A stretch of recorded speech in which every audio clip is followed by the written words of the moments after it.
There's this beautiful animation to the sculpture. It looks like she is about to take a step and is also looking down so that if you approach the sculpture, she's looking at you. I was startled by the sculptor Paul Manship's ability to freeze her gait.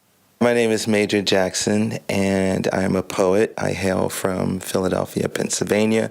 Manship, we know, was especially pleased with the model for this work, having fired a previous model because he said when she wasn't resting, she was complaining of the pose. I'm Susan Rather, and I'm a professor of art history at the University of Texas. I'm Robert Cozzolino. I'm the Senior Curator and Curator of Modern Art at the Pennsylvania Academy of the Fine Arts. Manship studied here in 1907 and '08, and he took a life modeling class and he took a life drawing class. He's trying to get anatomy down. He wants to put in a little bit of a sense of motion, and he's looked very hard at antique sculpture. In 1909, he won a fellowship to study at the American Academy in Rome. Manship, at a very young age, is being identified by older peers as somebody who is doing work of a very high level. In the second year of a sculpture fellowship, the requirement was to make a freestanding figure of nearly life size. Duck Girl was modeled on a Greek bronze sculpture of the Hellenistic period, and it at the time was thought to be a sculpture of Narcissus.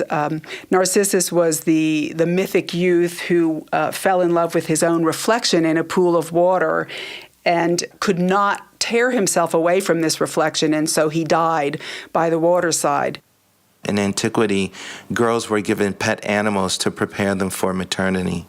So when I came upon that sculpture, I was curious that it was particularly a duck and not a dog or a cat or something, what we would imagine today would be our pets. So that was another striking characteristic of the sculpture.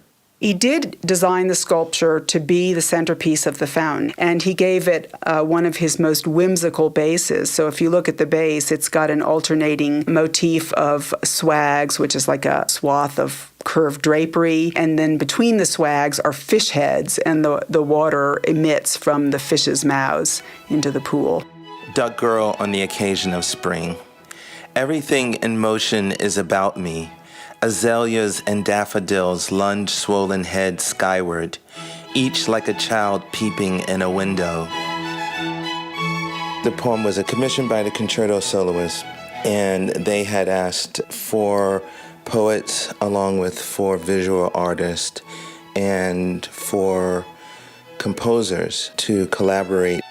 This spring, like every spring, my wish, an hour's worth of human breath, or just once let my hair down and dance with the derelict who grabs my stiff arm and does the twist. Spring, adore me with your green. Let foxgloves burst and daylilies bloom as I waltz silently in the glare of your moon.